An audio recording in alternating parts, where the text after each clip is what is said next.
This is the Hack the Future podcast, the human stories behind courage, purpose, and imagination. Join your host, Terence Mauri, who will guide you on the journey of reimagining the world as we know it. Des Dearlove, welcome back to Hack the Future, a fireside chat. How are you today? I'm very good, Terence, and thank you for inviting me back. And it's great to see you again. It's great to see you as well. And I think we've got some exciting updates for our audience around the world. As a recap, Thinkers50 is the home of management ideas. And today I'm delighted to spend some time with you to unpack some big themes from a great new book called Certain Uncertainty, Leading with Agility and Resilience in an Unpredictable World. And I have to say right at the bat off, I love the title, Certain Uncertainty. Yeah, no, we took a long time actually to come up with the title, but I was really happy with it in the end. I mean, if you think about it too, the last time you and I spoke, we were in the middle of a pandemic, and I think we've all learned one thing, I hope, from the last few years is that the only certain thing is there's a degree of uncertainty. So it seemed like at this moment, it seemed like the right title and the right theme. And certainly the people who contributed to the book, because it's not just my book, it's very much my role is as a curator. And I'm very privileged to have some fantastic people contributing to the book. The intro, or rather the foreword, was written by Amy Edmondson from Harvard Business School, obviously the inventor.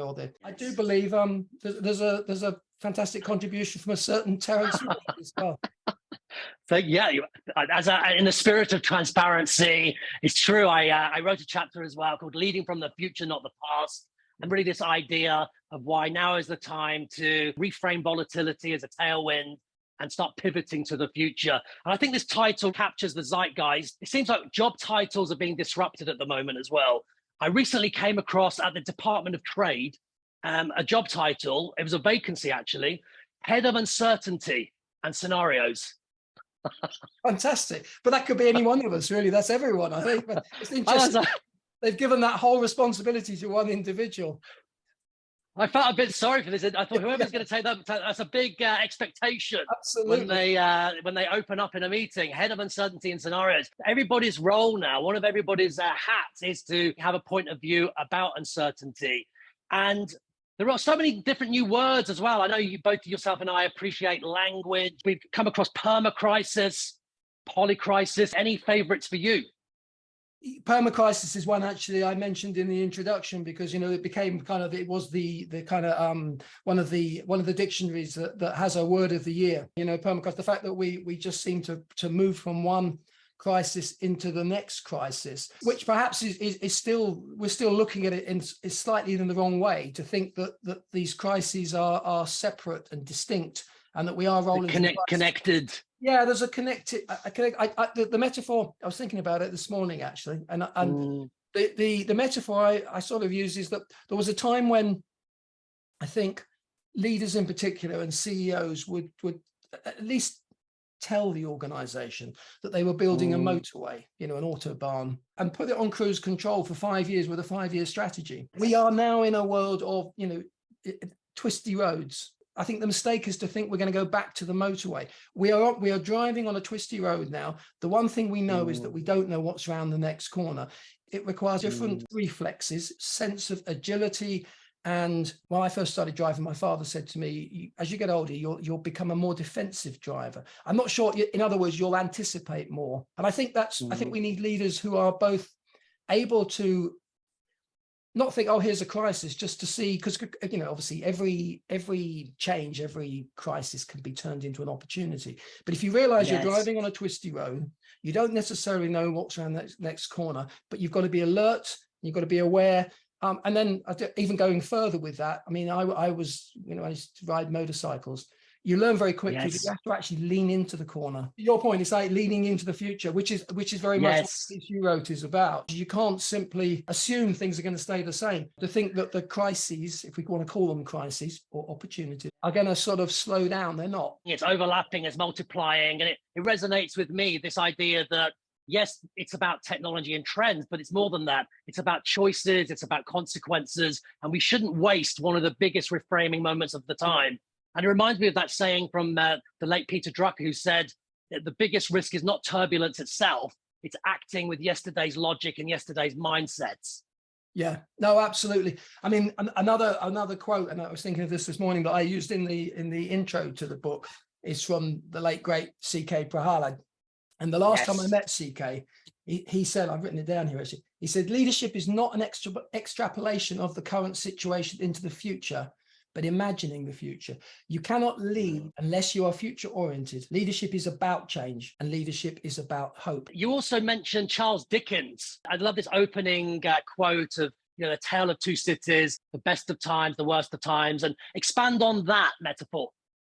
I think, I mean, Dickens, obviously, just the ability to paint a picture, to almost, to describe, to capture a zeitgeist, and then to zoom into a little, alleyway in London and what's going on, or pull out. I mean, his ability to reframe and to zoom in and out is I think second to none.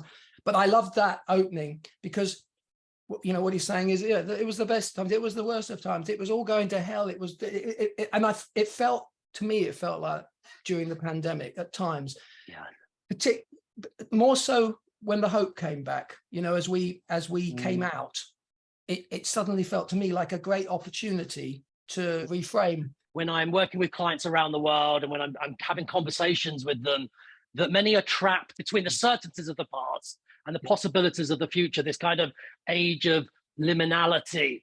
Yeah. And are there any blind spots? Of course, we're always blind to blind spots, but are there any big blind spots that you see around the world that leaders still need to reconcile and let go of?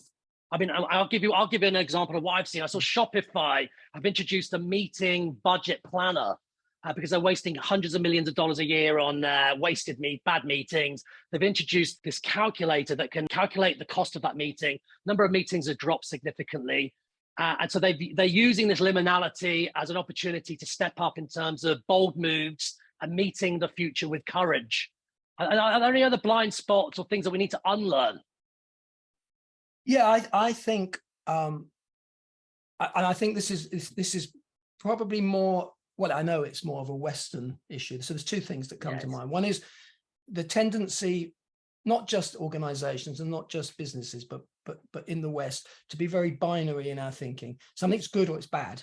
It's a crisis or it's an opportunity. It's usually both. It's usually all the, and there's a great book out. I think an important message for our listeners today, our viewers as well around the world, which is, let's not waste a reframing moment. And I think there's a great book to help our leaders navigate these paradoxes.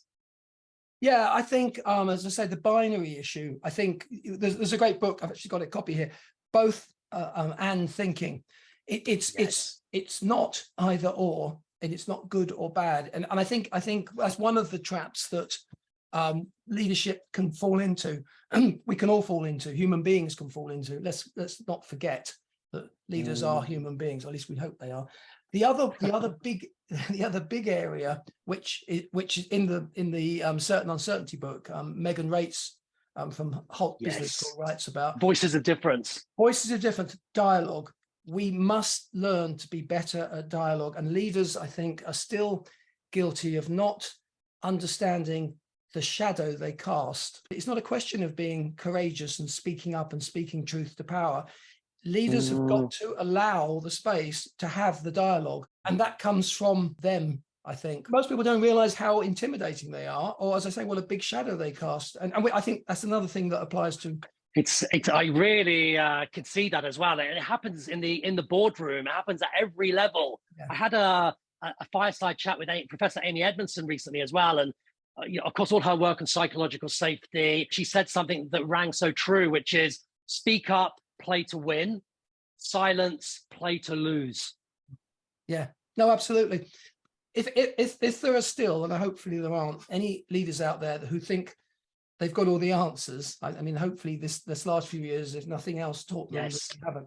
And in fact, to the point where I would be, and I hope others would be, deeply suspicious of any leader who set themselves up and told me that they had all the answers. What I want from a modern leader is a sense that they're prepared to admit what they don't know sometimes, and are aware that there's going to be twists in the road, and that together, under their leadership, we can address and tackle those issues. But in order to do that, we need all the voices in the room. I wish the political leaders around the world would, well, first of all, I hope they're watching us when this interview goes live, but I feel there's a real leadership vacuum and record levels of narcissism, tunnel vision amongst the political class. No, I absolutely agree. And I think it's a sad reflection, and possibly it's another human trait.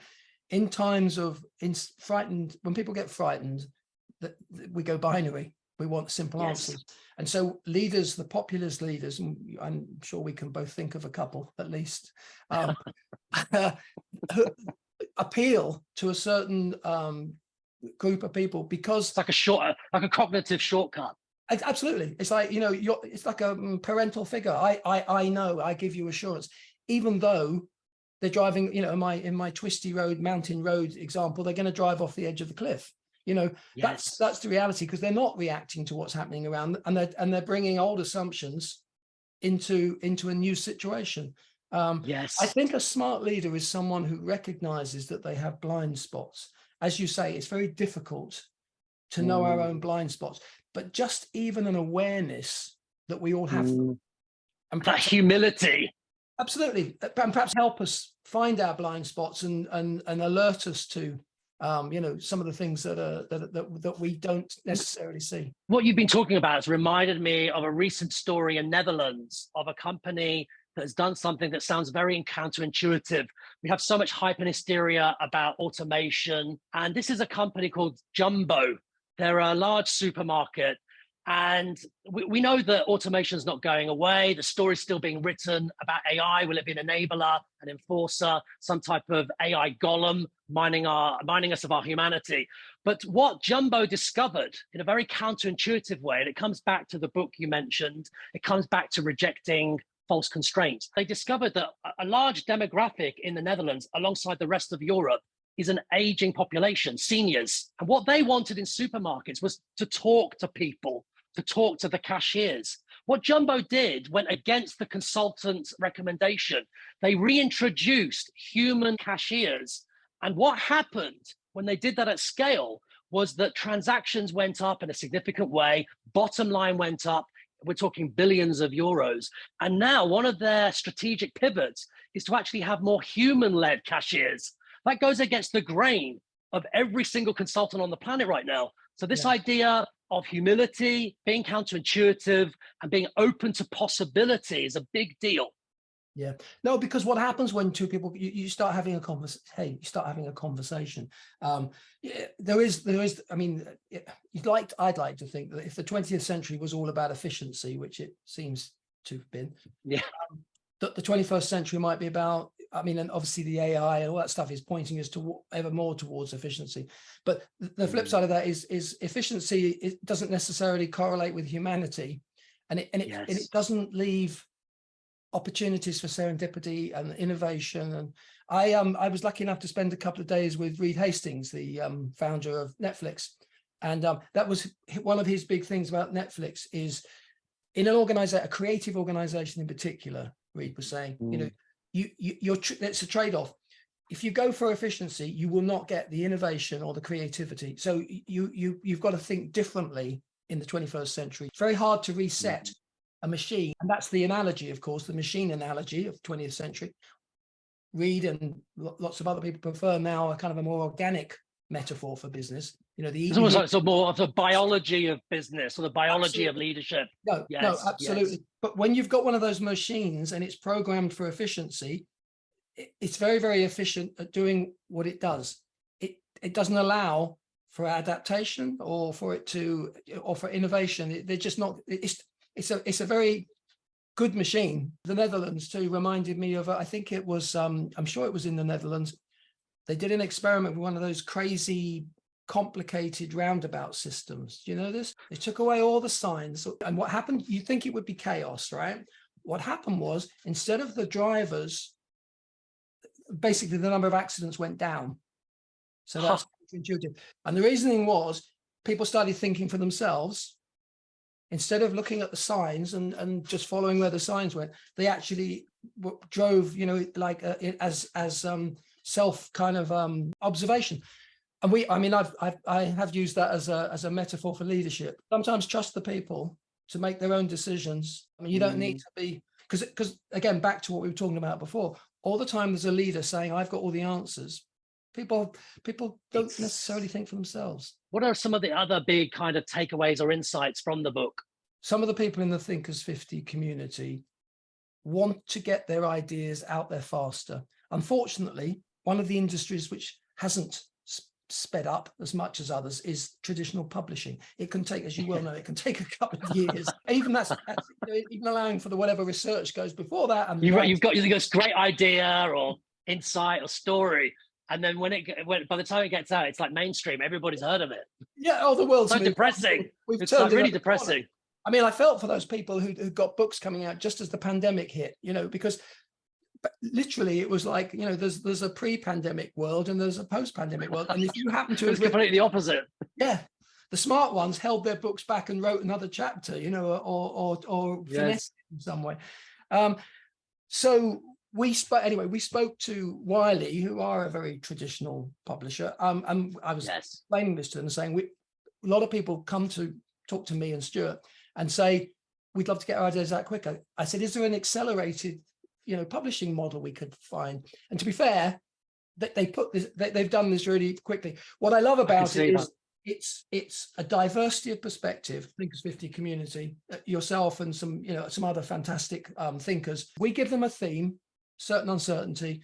They write on it. So the book is a diversity of perspective, which is one of the things we've been talking about. It's a dialogue. We like to say at Thinkers50, it's the best of the best. We can cherry pick from any business school anywhere in the world. So we only invite the people we really rate. And the ideas are very practical. These are ideas you can immediately, there's nothing complicated. There's one or two 2x2s, but really it's stuff you can put into practice very quickly. And it exactly what you said. We hope that it will prompt people to think.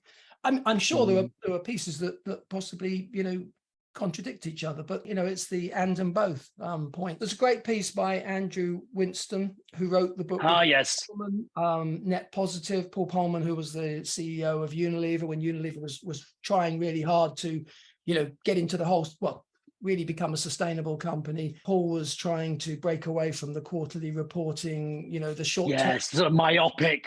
Absolutely. So, and Andrew's just probably one of the most influential writers on sustainability and has been doing it for ages. So that's a great piece. Megan Rates, I mentioned. I really do. Speak Up. I love her work around Speak Up. Fantastic stuff. But actually, again, we're talking very much about, obviously there's your piece, which I was just pulling quotes out of. Actually, it's very quote worthy. You have a nice style in terms of capturing something in a few words. There's an interesting piece by Leon Prieto and Simone Phipps. Yes. And I say we're very much thinking about the future, but what they're writing about is a lesser known Black American thinker, Charles Clinton Spalding, who was writing, thinking, and running a bit large organization at the turn of the 1900s, actually, and he ran that company for 50 years. And he talked about the cooperative advantage, which I think is sort of, it's very timely. And I think a lot of people don't realize that there were some very significant Black management thinkers, but they somehow, like in so many other parts of our cultural life, they seem to have been excluded or marginalized. So again, Thinkers50 is trying to show respect, and Leon and Simone are doing great work in terms of bringing that to our attention. The book is dedicated to the memory of Alessandro Di Fiore, the founder of ECSI. No, Alessandro, who was a great friend to Thinkers50 and very sadly. Des, thank you so much for sharing an update and some insights on this great new book, Certain Uncertainty. We're now going to move to upcoming Thinkers50 in person again after such a long break. I can't wait for this. Yeah, no, we're going to pivot. As you know, Thinkers50, what we try to do is at the awards gala in November is every 2 years, we try to bring the whole community together in London. Unfortunately, the last time we've been able to do it was 2019, because 2021 was right in the middle of the lockdowns and the pandemic. So at that point, we pivoted to a virtual event, which again we hosted in London, but we had people joining us virtually from all over the world. Interestingly, we've got the best feedback for that virtual event. What do you think is one of the reasons for that? I think people were very pleased that we managed to keep the show on the road, that we were able to do it. I think people at that time really wanted, and I feel it even more now, really wanted to connect. People felt quite isolated. The thought leadership industry, if it is such, the whole speaking circuit, the whole book writing, it can be very isolating. You're by yourself a lot. And it just stopped overnight because people couldn't travel. So, and people obviously started doing webinars, and people started doing Zoom, speeches and things like that. But it's not the same. And I think that sense of camaraderie. So I think that was part of it.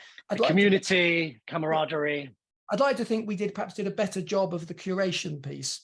Of actually really deliberately bringing people together who wouldn't normally have a conversation. Yes. One of the standout sessions for me was Amy Edmondson, who's #1 in our ranking, and a young writer, Irish, grew up in Ireland, Sherry Atchison, who's talking about diversity and about privilege and things. And this conversation was just because Amy's so established and talking about psychological safety, and during the conversation you could see them actually psychological safety is so important to increasing diversity in organizations. I think Megan Rates was moderating that session as well. Yes. So she her dialogue, and it was just a fantastic fusion, really. There's great excitement because we can get everybody back together in 2023. Tell me more about the idea's premiere, which is in October 4th to 5th. And then we have the Thinkers50 Awards Gala, 5th and 6th of November. 5th and 6th, that's right. So the pre-event is the kind of the warm-up, and it's virtual. So again, one of our key sort of values is inclusivity and accessibility. So by doing the virtual session, anybody can join that. And then we've got the Guildhall in London this time, so we've gone bigger and better. Very iconic. I see it's sited. It's near a 2,000-year-old amphitheatre. Yeah. It's where the Queen gave her Annus Horribilis speech. You see it, you see the prime ministers and the American president giving speeches. It's quite grand. It's I think 12th century banqueting hall. Incredible. It's quite nice. If you haven't been, you'll like it. So we've gone for that. The capacity with everybody sitting down for dinner is 580. So we're really good size. Yeah, I think we're with the ticket sales, we're well over 500 now. So if you want a ticket, please. This is it. The last few tickets remaining. And I saw as well, I think it's I love this initiative, Thinkers50 Awards Global Ambassadors. We have Amy Gallo, Megan Rates, Dory Clark. Tell me more about this initiative. One of the things, as you know yourself, from the Thinkers50 community is, although it all the way back in 2001, it started off as a sort of a competition, really, between, it was a ranking. So who's #1, who's #2, and who's number 27 and all that stuff. And then, much to our surprise, it turned into a really collaborative community. Yes. And people who... I see that. People help each other, they share, they co-create, they co-write. Absolutely. Yeah. And there are people who really want to spread the message. And I think, so the ambassadors was actually the idea of my colleague, Monica Cosman. She said, well, why don't we recognize some of these individuals and let them explain why they value the community, what they get out of it. These ambassadors are our ambassadors for this gala. There will be, we hope, this is a thing we're going to continue. I mean, it's already caused quite a lot of excitement. And I think it's very much in step and in line with our values and our mission. And they genuinely seem very excited, and we're thrilled that they want to support us in this way. And they will all be, it gives you, the other thing about it is gives you a little sneak peek into what's in the program. So yes, the ambassadors is very much in the collaborative spirit of Thinkers50, and I say we're delighted to have people who will help us spread the message and spread the word. Yes. And there's a fantastic video with the ambassadors. Check it out. It's on the website. I will be sharing that link as well with our viewers around the world. Coming to our final few moments together, what does Thinkers50 look like in 2025 and beyond? Oh, there's a question. I think, and this, I don't mean to sound, because I take no particular personal credit for this. I do think the Thinkers50 community is a fantastic resource. Yes. I'm beginning to increasingly see it as kind of a brains trust almost. If we can collaborate to at least address, I'm not saying we're going to solve all the world's problems, but we should be bold enough to at least have a crack at some of this stuff. We've got some great minds literally in the room in November. Yes. And one of the great things about the Thinkers50 Gala is all the people whose books you've admired and work you studied at when you did your MBA. They're quite likely to be sitting at the next table if they're not, just sitting next to you, and you can just talk to people in a way that you don't when you see these people speak in an event, because they're on stage and then they're gone. You might, if you're lucky, ask a question. Other Thinkers50, they're hanging out, and that's one of the great joys, is to see people coming together. There's that connectivity, there's conversations, and like you say, diversity of thinking. Yeah. So, I remember seeing Gary Hamill bumping into Henry Mintzberg, and they hadn't seen each other in a few, although they're on the circuit, they just didn't end up in the same place. And they just had this fantastic conversation in a corridor. I think for the future, I think we can do a better job of sharing. I think we can make the Thinkers50 community bigger, and I think we need to be bolder. And I think there's a real opportunity to take the Thinkers50 message, which is really just a curation message, just trying to bring the best ideas to people. We're growing in recognition in America. We're growing in recognition in Asia. We've got plans for, to do big things. We did a fantastic event at the Questrom School of Business at Boston University. Yes, I saw that. We did a fantastic event at MIT where we went to Boston. We did a fantastic completely virtual event with INSEAD. So we've got lots of plans to do more of that stuff. So I hope the Thinkers50 exciting times. Yeah. So we will reconnect in London, get everybody together. We will rethink a lot of our previous assumptions about it's going to be, the program is really, really exciting. Brilliant. About leadership, about sustainability, about technology. It's all going to be in there, obviously AI, everything. It's all going to be in there. And then hopefully we will reset and move forward as a community. Des Dearlove, co-founder of Thinkers50, the home of management ideas. Thank you so much. Terence, it's been a great pleasure. Thank you.